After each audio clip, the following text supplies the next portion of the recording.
할렐루야. 계속해서 수요예배 설교를 신약 언어 수업이라는 주제로 말씀을 전하고 있습니다. 오늘은 신약 성경에서 사용되는 단어, 종교라는 단어, 특히 야고보서에 언급된 종교를 중심으로 말씀을 나누려고 합니다. 오늘 이 시간이 모든 성도 여러분들에게 귀한 깨달음이 있는 시간이 되시기를 소망합니다. 제가 어린 시절에 영화 타이타닉이 극장에서 개봉했습니다. 당시에 매우 화제가 되어서 영화관에 가서 봤는데 너무 재미있어서 집에서도 몇 번 더 본 기억이 납니다. 당시의 영화 기술에 비해서 배의 침몰 장면이 매우 실감나게 묘사되었고 또 남녀 주인공들의 사랑 이야기에 깊이 빠져들 수밖에 없었죠. 그런데 이 영화는 실화를 바탕으로 하고 있는데 영화를 보면 배 안에서 연주를 하던 현악 사중주단이 있었습니다. 우리 화면 한번 보겠습니다. 그래서 배가 침몰할 때 다른 승객들은 구조를 받기 위해서 사력을 다하지만 이들은 구조받기를 포기하고 배의 갑판 위에 앉아서 연주를 합니다. 이때 그들이 연주했던 곡이 찬송가 4주를 가까이였는데 이 장면이 저에게 매우 감명 깊게 다가왔습니다. 그래서 배가 침몰되는 과정에서 공황 상태에 빠져 우왕좌왕하는 승객들을 위해 멈추지 않고 계속해서 연주합니다. 이들이 혼신을 다해서 연주하는 모습을 보게 되자 승객들의 불안했던 마음은 안정되고 찬양을 듣고 위로를 얻게 됩니다. 그렇게 그들은 마지막까지 연주를 하다가 타이타닉호와 함께 자신들의 운명을 함께 했습니다.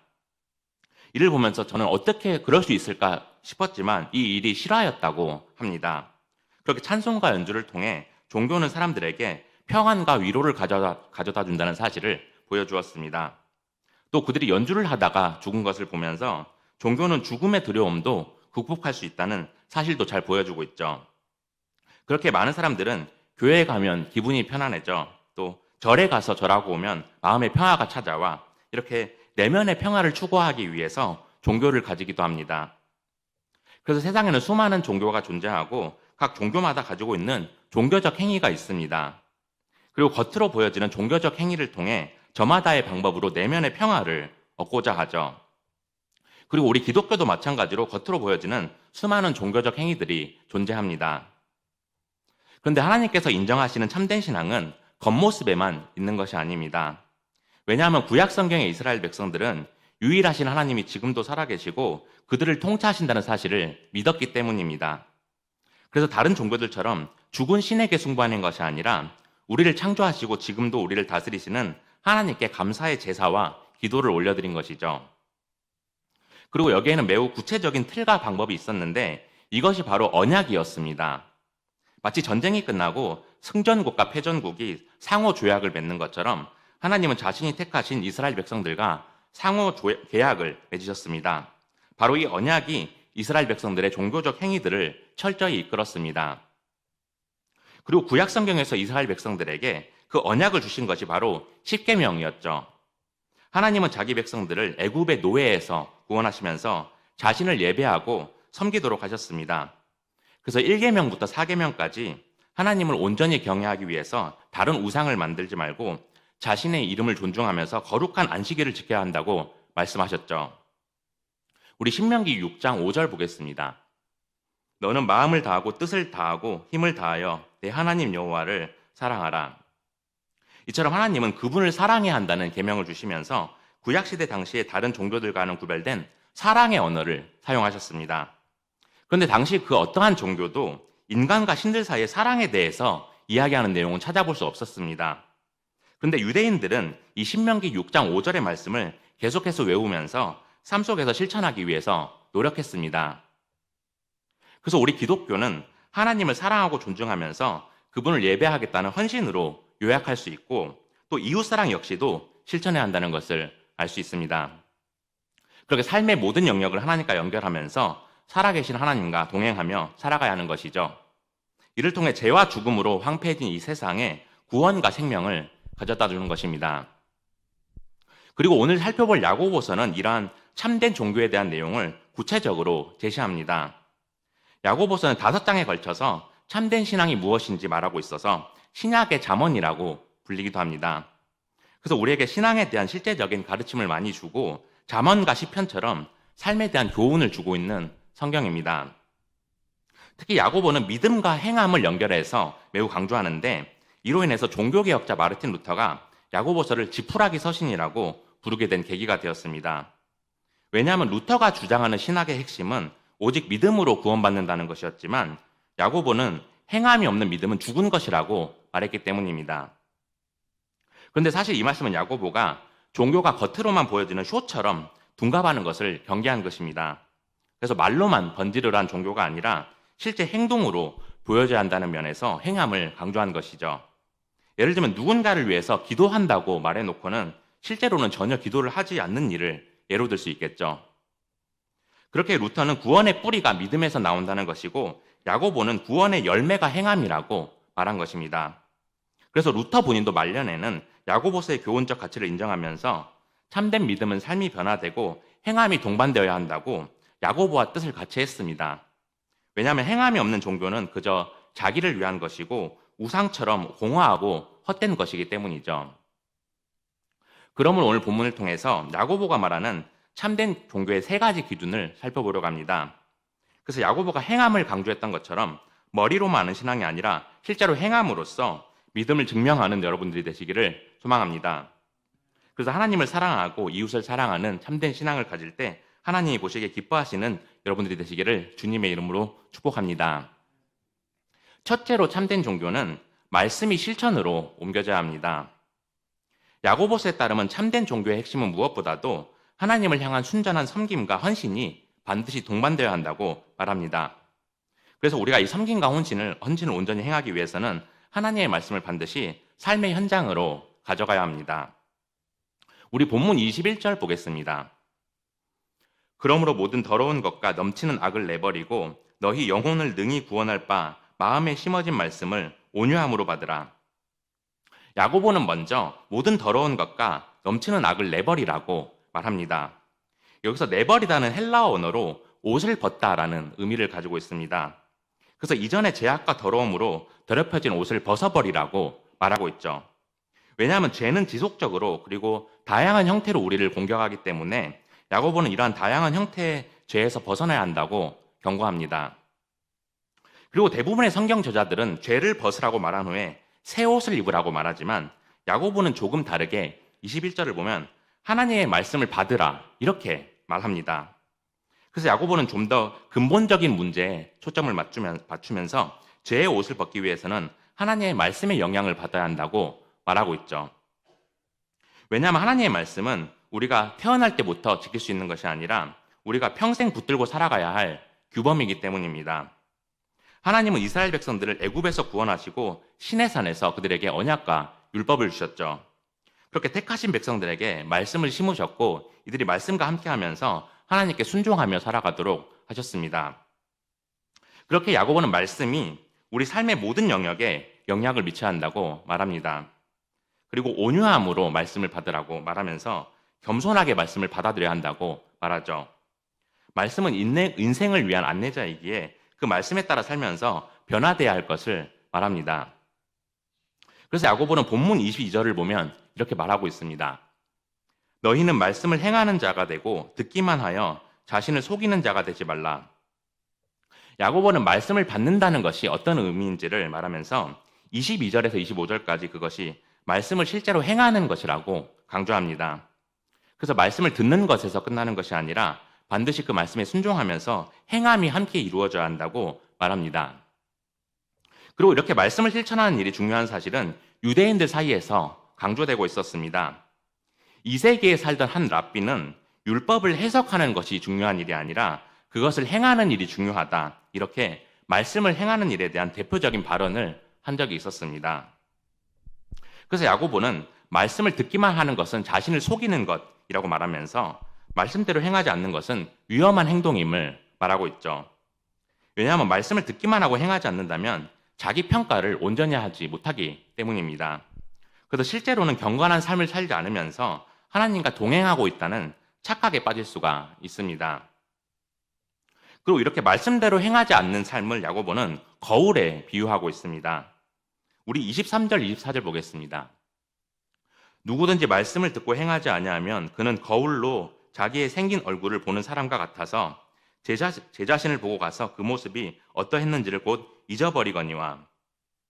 야고보는 말씀을 듣고 행하지 않는 것이 거울로 자기 얼굴을 보고 금방 잊어버리는 것 같다고 말하죠. 그래서 말씀을 행하지 않는 사람은 거울로 자기 얼굴이 어떻게 생겼는지를 열심히 바라보지만 그 모습이 어땠는지 금방 잊어버리는 사람 같다고 말합니다. 이를 통해 우리는 말씀을 깊이 살피는 것에도 끝나지 않고 말씀 안에 거하면서 실제로 행해야 한다는 사실을 깨닫게 됩니다. 그렇게 참된 신앙은 하나님에 대한 지식을 쌓는 것과 동시에 하나님의 말씀에 순종하는 삶으로 나타나야 합니다. 요즘은 유튜브에서 유명한 설교자들의 설교를 쉽게 찾아 들을 수가 있고 게다가 AI 시대에 들어와서 정말로 손쉽게 성경 지식을 얻을 수 있습니다. 그렇게 말씀을 많이 아는 것은 쉬워졌지만 그것보다 말씀 앞에 정직하게 머무르면서 실천하는 일이 더욱 중요합니다. 왜냐하면 하나님이 우리에게 말씀을 주신 이유는 단순히 지식을 쌓는 것이 아니라 우리 삶이 변화되기를 원하시기 때문입니다. 그래서 구약시대 이스라엘 백성들에게도 언약을 주셨던 것이고 그분의 백성들이 말씀에 순종하는 삶을 살게 한 것이죠. 그리고 말씀대로 온전히 행하는 사람들에게 어떠한 일이 있는지 본문 25절에서 말하고 있습니다. 자유롭게 하는 온전한 율법을 들여다보고 있는 자는 듣고 잊어버리는 자가 아니요 실천하는 자니 이 사람은 그 행하는 일에 복을 받으리라. 이처럼 하나님이 주신 말씀은 우리를 자유롭게 하기에 그 말씀을 듣고 행하는 자는 복을 받는다고 말합니다. 그렇게 말씀을 깊이 살피고 그 안에 온전히 거할 때 참된 자유와 복을 누리게 된다고 말하고 있죠. 그래서 시편 1편 2절의 말씀처럼 복 있는 사람은 주야로 율법을 묵상하기에 그가 하는 일이 모두 형통할 것임을 말합니다. 그러므로 사랑하는 성도 여러분, 하나님의 말씀은 우리의 삶을 비추는 거울이 되기에 말씀을 듣는 것에서 멈추지 말고 그 말씀을 삶으로 실천하는 여러분들이 되시기를 소망합니다.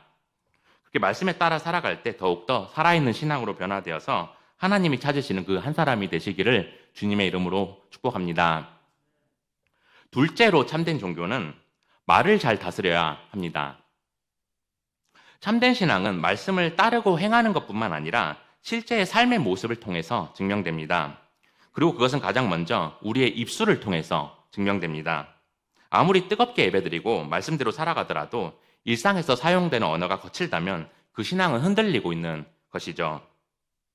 그래서 야고보는 본문 26절을 통해서 이렇게 말하고 있습니다. 우리 함께 읽어보겠습니다. 시작. 누구든지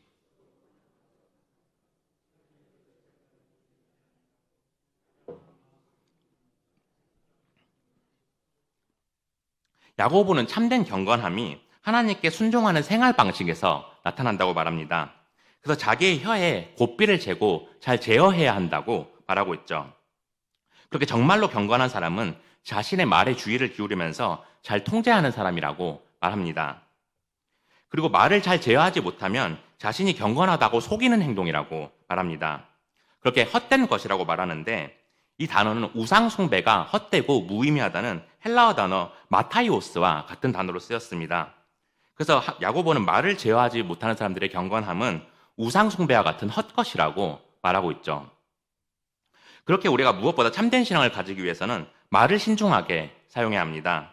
그래서 비난하는 말, 불평하는 말, 또 거짓된 말을 버리는 것이 경건함의 척도입니다. 그리고 우리의 말이 때로는 누군가에게 상처를 주고 비난하고 힘들게 하는 경우가 있습니다.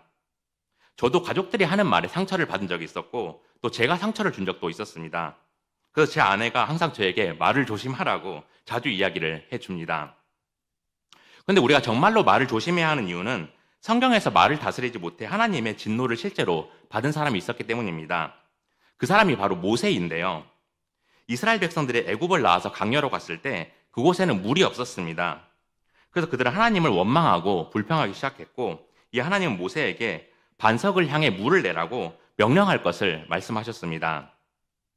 이 이야기가 민수기 20장에 나오는데 이때 모세는 분노를 이기지 못하고 백성들을 향해 이렇게 말합니다. 우리 민수기 20장 10절 보겠습니다. 모세와 아론이 회중을 그 반석 앞에 모으고 모세가 그들에게 이르되 반역한 너희여 들으라. 우리가 너희를 위하여 이 반석에서 물을 내려 하고 모세는 너희 반역한 자들아 우리가 너희를 위해서 이 반석에서 물을 내랴 이렇게 이스라엘 백성들에게 극도로 화가 섞인 분노를 표출했습니다. 그러고 나서 몹시 화를 내면서 하나님이 반석에게 명령하라고 하셨지만 그와 다르게 반석을 2번 치게 됩니다. 근데 하나님은 이 일을 매우 엄중하게 보셨습니다. 왜냐하면 모세가 이스라엘 백성들의 지도자였음에도 불구하고 분노의 말과 행동으로 거룩하지 못한 행동을 보였기 때문이죠. 결국 이 일은 훗날 모세가 약속의 땅인 가나안 땅을 눈앞에 두고도 들어가지 못하게 되었고 그의 후계자인 여호수아가 이스라엘 백성들을 이끌고 가나안 땅으로 들어가게 되었죠. 따라서 이 사건은 우리에게 큰 교훈을 주고 있습니다. 하나님을 위해 평생을 헌신한 모세조차도 분노의 말과 행동으로 인해서 하나님 앞에 큰 징계를 받았기 때문이죠. 그렇기 때문에 우리가 말을 다스리는 일을 결코 작은 문제로 여겨서는 안 됩니다. 우리가 무심코 내뱉은 말, 또 감정에 휩싸여서 하는 말은 우리의 신앙을 흐리게 만들 수가 있습니다. 그래서 하나님이 늘 우리를 지켜보시고 우리의 말을 들으신다는 생각을 가지고 호람대오의 삶으로 우리의 입술을 늘 돌아보아야 합니다. 그렇게 말하기 전에 한 번 더 생각하고 우리의 말을 잘 다스리기 위해 성령님의 도우심을 구해야 합니다. 그럴 때 우리의 신앙이 삶으로 증명되는 참된 신앙이 되는 것이죠. 그리고 야고보는 참된 신앙이 반드시 자신의 인격을 잘 다스려야 한다는 사실을 야고보서 1장 19절 20절에서도 말하고 있습니다. 내 사랑하는 형제들아 너희가 알지니 사람마다 듣기는 속히 하고 말하기는 더디하며 성내기도 더디하라. 사람이 성내는 것이 하나님의 의를 이루지 못함이라. 야고보는 우리가 듣는 것은 잘해도 말하는 것과 성내는 것은 더디게 하라고 말합니다. 그래서 지혜로운 사람은 분노를 잘 다스리는 사람이라고 말하면서 분노하는 사람은 하나님의 의를 이루지 못한다고 경고하고 있죠. 물론 화를 낸 사람들은 그것이 다 이유가 있겠다고 자신을 정당화하겠지만 그 분노는 다른 죄로 이끌 수가 있기에 이것은 하나님을 기쁘시게 하지 못하는 행동임을 말하고 있습니다. 그러므로 사랑하는 성도 여러분, 참된 신앙을 가지는 것은 일상에서 말을 잘 다스리는 것임을 기억하고 늘 우리의 입술을 잘 돌볼 수 있기를 소망합니다. 또 나의 감정이 앞서고 분노하는 것은 의롭지 못한 삶이기에 하나님이 기뻐하시는 경건한 삶을 위해서 항상 성령님의 동행하심을 구하며 살아가는 여러분들이 되시기를 주님의 이름으로 축복합니다. 셋째로 참된 종교는 고통받는 이웃들을 돌보아야 합니다. 야고보는 오늘 본문 26절과 27절에서 종교라는 단어를 사용하는데 개역개정 성경에서는 이 단어가 경건으로 번역되어 있습니다. 그래서 본래 종교를 의미하는 헬라어 명사 트레스케이아로 쓰여서 신약 성경을 통틀어 딱 4번 나오는데 여기서 2번이 나옵니다. 근데 이것은 어떠한 종교의 작동 원리나 구조를 가리킬 때 쓰이는 단어입니다.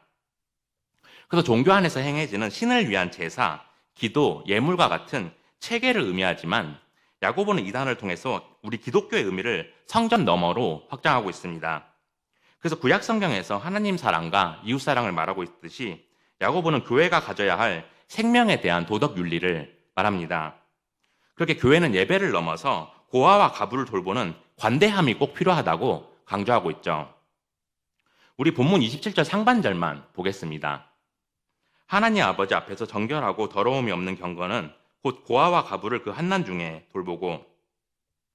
야고보는 하나님 앞에서 정결하고 더러움이 없는 경건, 곧 신앙에 대해서 말합니다.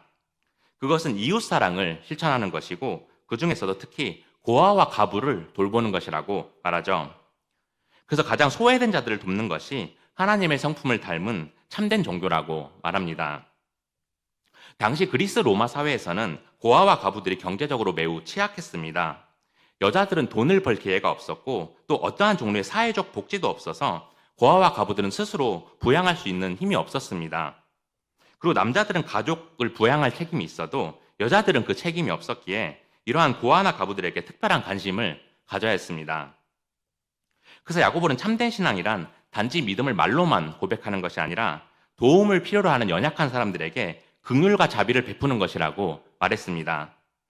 이 사실을 오늘날의 우리 기독교에 적용한다면 주변에 고통받고 있는 이웃들을 얼마나 돕느냐가 참된 신앙의 표지라는 것이죠. 그래서 참된 신앙은 나의 신앙을 고백하는 데서 끝나는 것이 아니라 주변에 고통받는 사람들을 어떻게 대하느냐를 통해서 드러납니다. 우리 주변은 여러 가지 고통을 겪는 사람들이 있습니다. 경제적인 어려움에 닥친 사람들도 있고 또 질병으로 힘겨운 시간을 보내는 사람들도 있습니다. 하지만 우리가 이러한 사람들을 보고도 바쁜 삶 속에서 그냥 지나쳐버릴 때가 있습니다. 그런데 하나님은 우리가 그들의 아픔에 공감하면서 손을 내밀기를 원하십니다. 그래서 작은 일이라도 안부를 묻고 그들의 필요를 돌아보면서 실제로 도울 수 있어야 합니다. 하나님께서 우리에게 은혜를 주신 이유는 단지 우리가 복을 누리는 것이 아니라 고통받는 이웃들에게 하나님의 사랑을 흘러보내는 통로가 되기 위함입니다. 그래서 야고보는 레위기 19장 18절에 내 이웃을 사랑하기를 내 몸과 같이 하라, 이 말씀을 인용하면서 이렇게 말하고 있습니다. 우리 야고보서 2장 8절 보겠습니다. 너희가 만일 성경에 기록된 대로 내 이웃 사랑하기를 내 몸과 같이 하라 하신 최고의 법을 지키면 잘하는 것이거니와.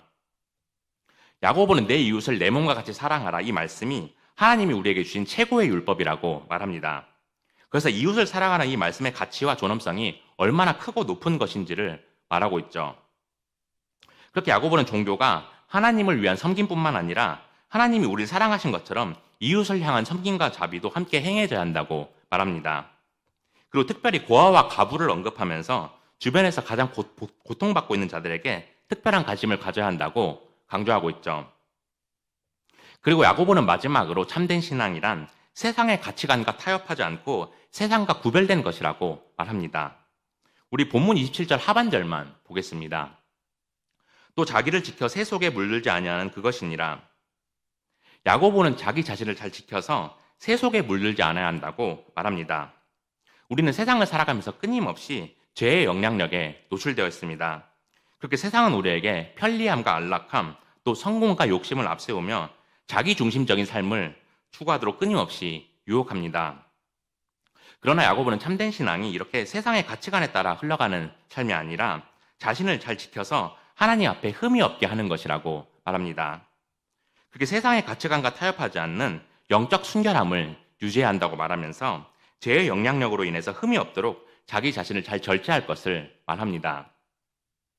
그리고 이러한 모습은 결국 성품이 변화되어서 하나님의 거룩하고 순결한 그 속성을 닮아가는 것입니다.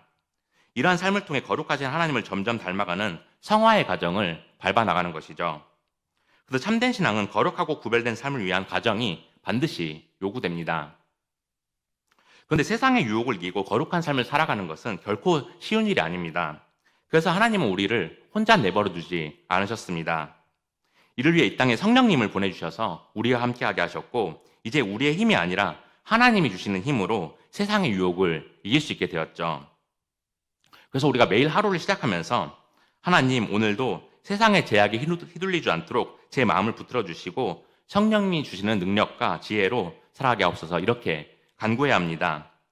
그렇게 성령님과 함께 동행하며 살아갈 때 우리가 흠없는 참된 신앙의 길을 걸어갈 수 있습니다.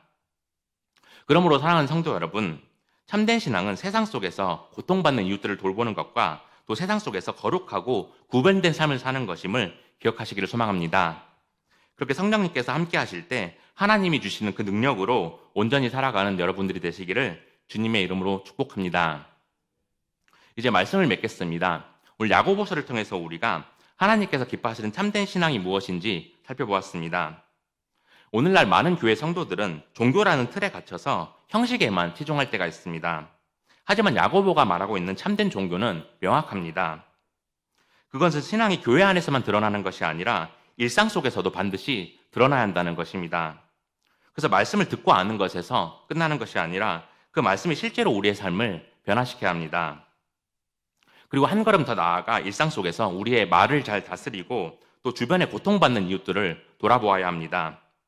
이러한 일이 때로는 손해를 보는 것 같고 불편할지라도 하나님의 기준으로 살아가려는 그 모습이 참된 신앙인의 삶입니다. 그리고 우리 스스로는 이러한 일이 어렵지만 성령님이 함께 하실 때 우리의 마음을 붙드시고 이끌어 가십니다. 그러므로 오늘 우리에게 주신 말씀을 잘 품고 실제로 행하기를 결단하는 여러분들이 되시기를 소망합니다. 그렇게 하나님의 성품을 잘 회복하면서 변화될 때 하나님이 보시기에 가장 아름다운 종교인으로 살아가는 모든 성도 여러분들이 되시기를 주님의 이름으로 축복합니다.